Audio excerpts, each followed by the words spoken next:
जी आर्य जी नमस्ते। आप थोड़ा अपना परिचय दीजिए और इस सत्र का अनुभव आप हम सभी के साथ साझा कीजिए। नमस्ते जी, मेरा नाम अजीत सिंह है। मैं हरिपुर कला क्षेत्र हरिद्वार से आता हूँ और आज से पहले मैं आर्यों के बारे में जो जानता था, मुझे बताया जाता था कि वो आप लोगों से बिल्कुल अलग हैं। मतलब आपसे मूर्ति पूजा या कुछ भी अन्य बहुत सारी चीज़ें ऐसे कहते थे कि भाई आप मत करो, आप उनके चक्कर में मत फंसना। तो मैं देखना चाहता था कि भाई क्या शक्ति है ऐसी जो कि औरों से वो अलग हैं, सर्वश्रेष्ठ हैं। जैसे कि एक क्लास में टीचर होता है, टीचरों में और उप जो है प्रधानाचार्य होता है या उससे ऊपर प्रोफेसर होता है।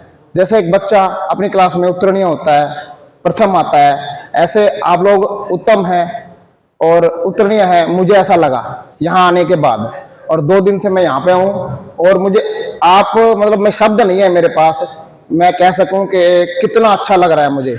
आप गुरुजी ने कितनी अच्छी तरह से हमें सिखाया और समझाया, अंधकार से प्रकाश की तरफ लेके आए और आर्य पथ पर हमें चलना बताया। और मैं बहुत बहुत धन्यवाद करता हूँ आपका और आप सबका, जो आप यहाँ आए, आपने समय दिया।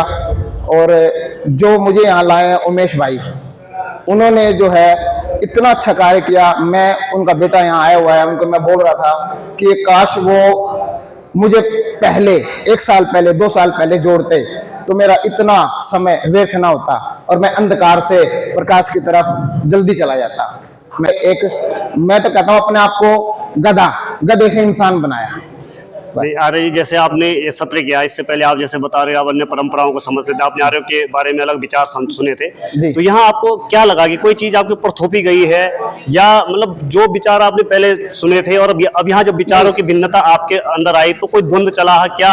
अब आप कैसे पता चल रहा है कि ये ठीक है या वो सही है? देखिए, जैसे गुरुजी ने जिस हिसाब से आचार्य जी ने बताया हमें, उस हिसाब से हर दोहे के बारे में बताया, उसका मतलब बताया, अच्छाई और बुराई का बताया। मतलब जो हमें थोपा गया था जबरदस्ती, उसी को हम रिपीट कर रहे थे। ठीक है, हमें जो पीछे बताया वही मैंने आपको बताया, मैंने अपने बेटे को बताया। तो मतलब मुझे ऐसा नया कुछ नहीं मिल रहा था जिसकी वजह से मैं आप लोगों के साथ या आर्यपथ के साथ या किसी अन्य संस्था के साथ जुड़ूं। लेकिन जुड़ना एक कार्य नहीं है, अपने जीवन को अच्छा बनाना, स्वच्छ बनाना।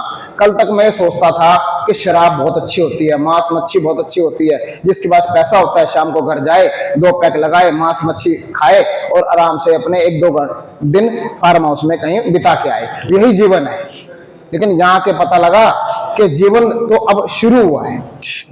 मतलब वो चीजें जो हैं वो तामसिक चीजें हैं, और हमारे जीवन में जो हमें चाहिए, जैसे एक परिवार को पालने के लिए एक माता पिता या सीनियर अपने परिवार को चलाने के लिए सब कार्य करता है, तो आज मैं अपने परिवार को चलाने के लिए यहाँ आया हूँ और आगे सबको जोड़ूंगा आर्य पथ पर चलने के लिए, और अपने परिवार को सबसे पहले। धन्यवाद जी, बहुत मैं बहुत बहुत धन्यवाद करता हूँ। मुझे गुरुजी ने, आप सब लोगों ने आर्य पथ पे जोड़ने के लिए जो है यहाँ समय दिया। यहाँ की भोजन व्यवस्था बहुत अच्छी है, सबसे बड़ी बात यह है यहाँ का वातावरण बहुत अच्छा है और सफाई इतनी है। शौचालय मैंने देखे, भोजन कक्ष देखा, सब चीजें देखी और मुझे तो कोई कमी लगी नहीं। अगर कमी लगती तो मैं इसको प्रशंसा करने वाली बात नहीं है, कोई मुझे पैसा नहीं दे रहा यहाँ पे प्रशंसा करने के लिए। मैं अपनी जो मेरे मन में आया, मैं अज्ञानी हूँ, आगे ज्ञानी बनने की कोशिश करूंगा। बहुत बहुत धन्यवाद आपका।